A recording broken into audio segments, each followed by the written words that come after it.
भारत और अमेरिका को लेकर बड़ी खबर। अमेरिका की धमकी के बाद अब भारत की ओर से इसका जवाब आया है।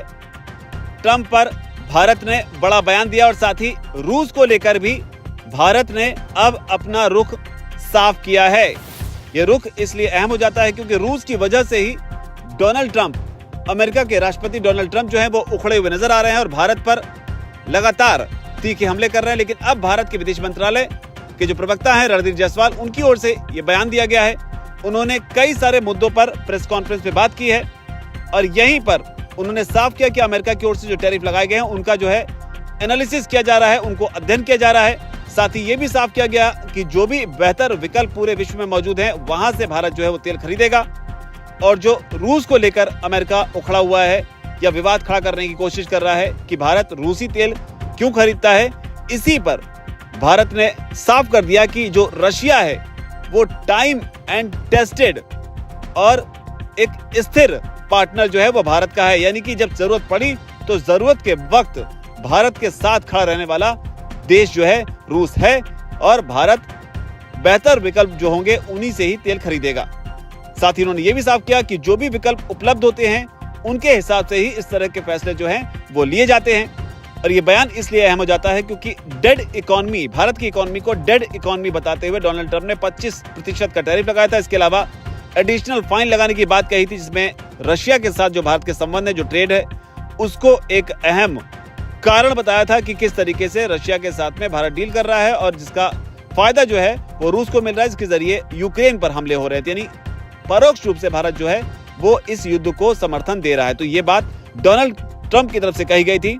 हालांकि जब रणधीर जायसवाल बोल रहे थे तो पाकिस्तान को लेकर भी उनसे सवाल पूछा गया, क्योंकि रिपोर्ट्स आई जिसमें बताया गया कि ऑयल ट्रेड जो है वो डोनाल्ड ट्रंप पाकिस्तान से करना चाहते हैं, इस उम्मीद में कि जो भारत का दुश्मन है उसको किस तरीके से मजबूत कर भारत को किस तरीके से दबाव में लाया जा सके। इस पर जब सवाल पूछा गया तो इस पर नो कमेंट्स जो है वो जवाब आया भारत के विदेश मंत्रालय की ओर से। नो कमेंट्स यानी इस पर फिलहाल जो है अभी भारत अपनी स्थिति को साफ नहीं करना चाहता है। मुमकिन है शायद इसलिए क्योंकि भारत नहीं चाहता कि इस तरह के किसी मुद्दे में बयान देकर भारत की जो ट्रंप के साथ जो स्थिति है उसको और ज्यादा उलझा दे। और शायद यही वजह है कि नो कमेंट्स कहकर फिलहाल इस मुद्दे पर कुछ भी बोलने से भारत ने इनकार कर दिया। जो पूरा बयान है उसमें साफ तौर पर रणधीर जायसवाल की ओर से कहा गया, यानी कि भारत की ओर से कहा गया कि हमने प्रतिबंधों पर ध्यान दिया है और हम इस पर विचार कर रहे हैं। भारत सरकार ने एक बयान भी जारी किया है, हम उसी पर कायम हैं। और जहां तक व्हाइट हाउस का वक्तव्य का सवाल है, इसको व्हाइट हाउस से पूछा जाए तो ज्यादा बेहतर होगा, तो ये भारत ने कहा है। साथ ही ये भी कहा है कि भारत अमेरिकी संबंधों ने कई चुनौतियों का सामना किया है।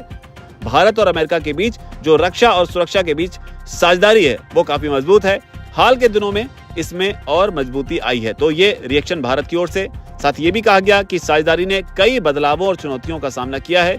हम उस ठोस एजेंडे पर केंद्रित हैं जिसके लिए हमारे दोनों देश प्रतिबद्ध हैं। हमें विश्वास है कि ये रिश्ता आगे भी बढ़ता रहेगा।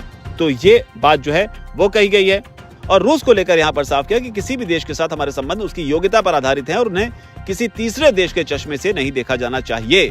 जहां तक भारत रूस संबंधों का सवाल है, हमारे बीच एक स्थिर और समय परिचित साझेदारी है। तो ये बड़ी बात है कि स्थिर यानी कि रशिया और अमेरिका में से अगर किसी एक को चुनने की नौबत आएगी तो भारत ने यहाँ पर रूस को चुना है। हालांकि अमेरिका के मामले में साफ कर दिया है कि अमेरिका के साथ जो है पास्ट में भी काफी चुनौतियां आई हैं, तो यानी ये भी एक चुनौती है और उम्मीद करते हैं कि ये चुनौती भी गुजर जाएगी। तो आप भारत के इस स्टैंड को कि रूस को ऑल वेदर फ्रेंड बताना, टाइम एंड टेस्टेड फ्रेंड बताना, भारत के इस फैसले को आप कैसे देखते हैं? क्या भारत को अमेरिका की बात मान लेनी चाहिए या रूस के साथ ही अडिग होकर खड़े रहना चाहिए और अमेरिकी चुनौतियों का सामना करना चाहिए? आपकी जो भी राय है कमेंट सेक्शन में जरूर लिखें। धन्यवाद।